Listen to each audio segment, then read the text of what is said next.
Halo semuanya pecinta manhwa, kali ini Mimin akan membahas chapter terbaru kembalinya Sang Tak Terkalahkan. Cerita sebelumnya diperlihatkan Taeyong bersama dengan Kang Seon serta Sarok sebagai utusan menuju ke sekte vulkanik yang baru saja dilanda bencana dengan invasi oleh Sang Pedang Iblis. Untuk mengetahui cerita terkait penyerangan tersebut, maka Taeyong meminta Suyop menceritakannya.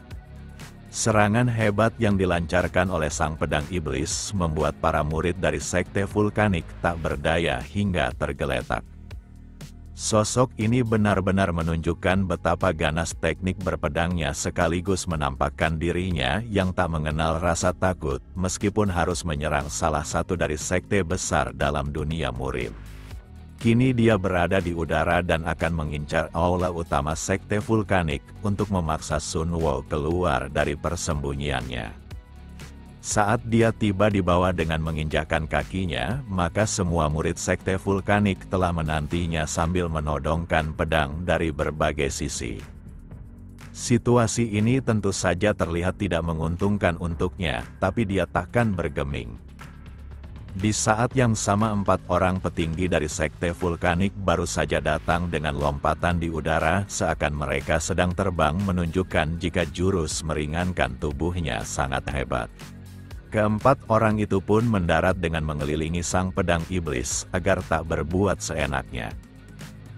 Tak hanya mendarat tapi mereka juga telah menghunuskan pedangnya tanpa ragu. Mereka bertekad untuk membuat penyusup busuk dari sekte iblis di depannya menyesal telah datang ke tempat ini. Lalu Sang Pedang Iblis mengungkapkan jika dirinya datang untuk bertemu dengan Sunwo dan dia tak tertarik untuk meladeni para serangga. Orang ini sangat terkejut karena sosok yang membuat kegaduhan adalah Sang Pedang Iblis. Nama besar sosok itu membuat para murid dari sekte vulkanik terkejut, karena orang itu berasal dari perang masa lalu antara keadilan dan kejahatan.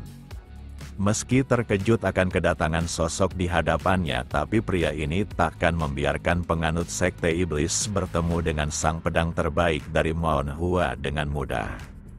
Lalu Sang Pedang Iblis mengatakan jika tindakan ini hanya akan menyebabkan pengorbanan yang tidak diperlukan dengan kerugian di sekte vulkanik. Pria ini mengklaim dirinya salah satu dari senior terbaik di sekte ini dan dia selalu ingin bertemu dengannya.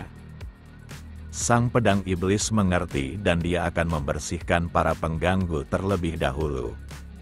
Ucapan yang terdengar ancaman itu membuat pria ini tercengang, karena firasatnya mengatakan ada sesuatu yang berbahaya. Dia pun memerintahkan semua murid sektenya untuk segera menjauh dari tempat ini. Akan tetapi Sang Pedang Iblis telah memulai aksinya hingga memunculkan tekanan diarea sekitar dalam jangkauan yang luas. Dorongan energi itu membuat para murid terlempar hingga terdorong tak terkendali. Bahkan para petinggi mereka kesulitan menahan dorongan yang sangat kuat tersebut. Seperti dugaan Sang Pedang Iblis, hanya mereka berempat yang bertahan menunjukkan kualitasnya sebagai pilar dari sekte ini. Dia tak keberatan untuk menghadapi mereka sekaligus, tapi jika semuanya mati, maka dia tak punya orang untuk memanggil Sunwo. Ucapan itu membuat orang ini mengatai Sang Pedang Iblis dengan sebutan si tua yang sombong. Mereka berempat akan menunjukkan kekuatan manhwa dengan mengakhiri legendanya sebagai salah satu dari tokoh sekte jahat yang pernah mengguncangkan daratan. Soyup mengakhiri ceritanya dengan mengatakan jika sektenya telah dihancurkan dengan dominasi penuh dari Sang Pedang Iblis saat dia dan masternya sedang berlatih di gunung. Saat masternya datang maka semuanya telah berakhir, tapi Sang Pedang Iblis masih berada di sana seakan sengaja menunggunya. Wajah Sang Pedang Iblis menggambarkan temperamennya yang tenang, tapi rasa benci dalam hatinya terasa sangat kuat hingga Soyup sendiri menyadarinya. Lalu Sang Pedang Iblis menanyakan apakah gadis di belakang Sunwo adalah putrinya. Namun Sunwoo tidak membenarkannya karena Soyup adalah muridnya sekaligus bakat yang akan memimpin Mount Hua di masa depan. Ucapan itu membuat sang pedang iblis tertawa karena warisan dari Mount Hua nampaknya akan terus berlanjut meskipun dia sendiri tak bisa melakukannya. Pernyataan itu membuat Soyup kebingungan karena sang pedang iblis berbicara seakan dia berasal dari sekte ini. Dengan menampakkan wajah serta tatapan kasihan, Sunwoo mengatakan jika hal itu benar-benar sangat disayangkan. Meski hanya ucapan yang terdengar sederhana, tapi amarah sang pedang iblis kembali memuncak. Dia mengarahkan pedangnya kepada Sunwoo karena apa yang terjadi seakan bukan disebabkan olehnya. Agar pertarungan berlangsung adil, maka dia akan kembali dalam waktu sebulan, dan Sunwoo harus menyiapkan dirinya sebaik mungkin sekaligus mengakhiri konflik antara mereka berdua. Sunwoo yang mendengar itu tak menunjukkan emosi kebencian maupun kemarahan, bahkan dia hanya tunduk dan akan menerimanya jika pertumpahan diperlukan untuk mengakhiri semuanya. Setelah mengatakan apa yang perlu disampaikannya, maka sang pedang iblis segera meninggalkan tempat ini dengan teknik meringankan tubuhnya yang sangat menakjubkan. Di sela itu Soyup sangat penasaran kenapa masternya bersikap seperti ini pada musuhnya, bahkan dia seperti tidak menganggapnya sebagai lawan. Tatapan yang ditunjukkan oleh Sunwoo menggambarkan adanya sesuatu yang terjadi pada dirinya dan sang pedang iblis. Pada akhirnya Taeyong pun bertemu dengan Sunwoo dan Sunwoo menyambutnya dengan sangat baik di puncak gunung yang selalu menjadi tempat favoritnya. Tak hanya itu, Sunwoo juga mengungkapkan terima kasihnya karena mendengar jika muridnya mendapatkan pencerahan. Ucapan itu tentu saja mengejutkan Taeyong karena dia sendiri tak mengetahui maksudnya. Dia merasa tak pernah berbincang panjang lebar dengan Soyup selain hanya saling menyapa dalam memperkenalkan dirinya. Jika rasa terima kasih itu benar-benar ditujukan untuknya, maka hanya ada satu jawaban dari kebingungannya, yaitu campur tangan Kang Seon. Kemudian sambil tertawa Sunwoo mendengar kabar jika Taeyong telah mencapai alam berbunga dan nampaknya hal tersebut benar adanya. Awalnya Taeyong ingin menyangkal hal itu, tapi Tangsuk seperti memberinya kode agar dia lebih baik diam saja. Lalu Sunwoo mulai serius dengan menegaskan jika seperti ini terus maka Taeyong akan berakhir sebagai binatang pemburu dari aliansi yang hanya akan digunakan seperti alat. Ucapan itu tentu saja mengejutkan Taeyong hingga mempertanyakan maksud pernyataan tersebut.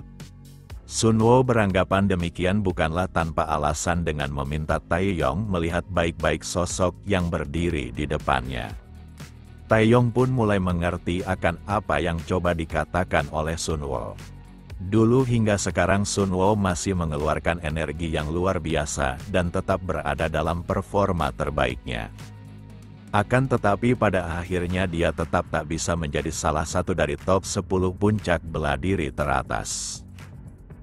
Taeyong akan sulit menerima jika hal itu akan menjadi nasibnya karena menjadi salah satu dari top 10 puncak bela diri teratas tidak hanya didasarkan pada kekuatan melainkan orang-orang yang ingin mengikutinya. Beralih di malam hari di mana Taeyong terus memikirkan yang dikatakan oleh Sunwoo. Rasa khawatir akan impiannya yang mungkin saja takkan bisa terwujud merupakan kegagalan yang tak bisa diterimanya karena selama ini Taeyong telah mengabdikan seluruh hidupnya demi bertambah kuat dan menjadi yang terbaik. Di sela itu Tangsuk berbicara dengan Kang Seon dengan menanyakan kenapa si tua di depannya tampak sangat murung. Kang Seon pun memberitahu jika Taeyong sudah 2 kali mendengar komentar terkait masa depannya yang menyedihkan. Ucapan itu adalah sebutan Taeyong yang seperti binatang peliharaan aliansi ditambah dia mendengarnya sendiri dari saingan beratnya. Tangsuk mulai mengerti tapi perkataan itu bukanlah sesuatu yang salah karena cara hidup Taeyong sudah seperti itu. Kemudian Kang Seon menyudahi pembicaraan terkait Taeyong dan ingin mendengar sesuatu terkait sang pedang iblis. Kang Seon menduga ada sesuatu di antara Sun Wo dan sang iblis pedang, dan sebagai tetua yang berada di medan perang, maka Tang Suk pasti mengetahuinya. Tang Suk tak memungkiri jika dia juga berperang, tapi mereka berdua berada di tempat yang berbeda selama peperangan berlangsung. Tapi bukan berarti Tang Suk tidak mengerti alasan dibalik kemurkaan sang pedang iblis. Di mana saat itu perang mendekati hasil akhirnya dan Sun Wo malah memusnahkan seluruh desa musuh seorang diri. Keesokan harinya terlihat sang pedang iblis dihadapkan pada sebuah pertarungan yang tak terduga. Siapa sangka lawannya adalah Taeyong dan dia memasang wajah serius disebabkan lawannya bukanlah monster biasa. Meskipun sang pedang iblis mencoba memotong dengan teknik berpedangnya, tapi Taeyong cukup baik dalam menghindarinya. Walau terlihat tenang, tapi kenyataannya Taeyong sangat kesulitan melihat arah serangan yang dilancarkan oleh musuhnya. Dalam pertarungan itu, sang pedang iblis dapat melihat adanya dua orang yang masih belum ikut campur seakan mempercayai kemampuan Taeyong. Meski begitu dia tak boleh lengah, karena tidak hanya serangan kejutan tapi Taeyong juga sudah bersiap untuk bertahan. Taeyong mengagumi lawannya disebabkan dia merupakan salah satu puncak kekuatan di dunia ini, khususnya di balik sekte kejahatan. Akan tetapi dia datang tidak untuk menang secara adil dengan menyerang secara tiba-tiba. Maka dari itu dia akan menggunakan teknik tinju yang sudah diasahnya selama hidupnya dan sang pedang iblis menyambut serangan itu dengan menghunuskan pedangnya.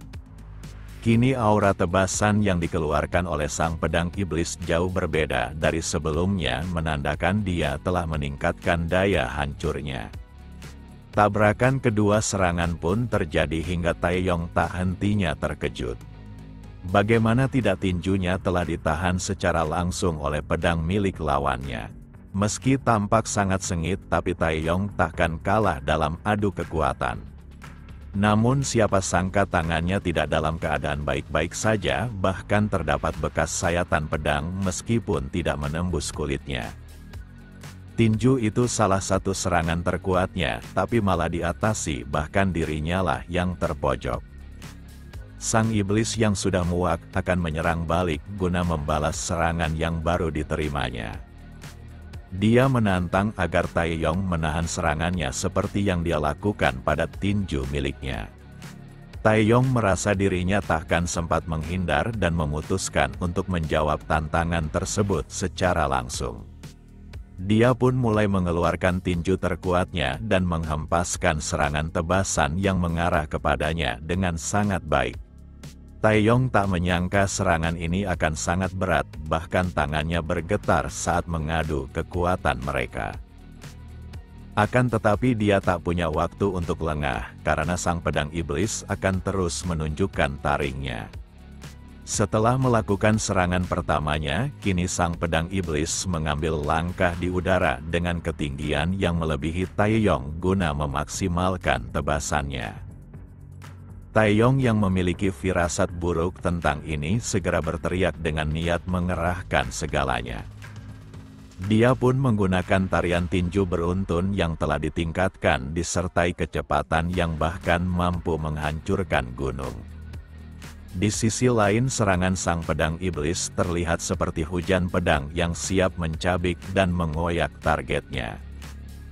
Dalam waktu singkat kedua serangan itu berbenturan hingga memecah udara di langit saking hebatnya.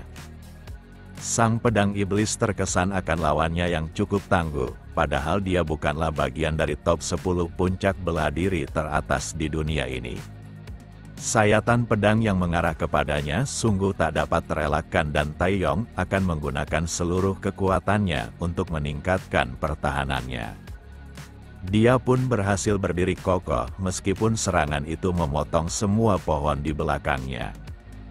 Pohon-pohon besar itu seketika tumbang dalam jumlah yang sangat banyak. Area hutan itu benar-benar mengalami kerusakan yang sangat fatal.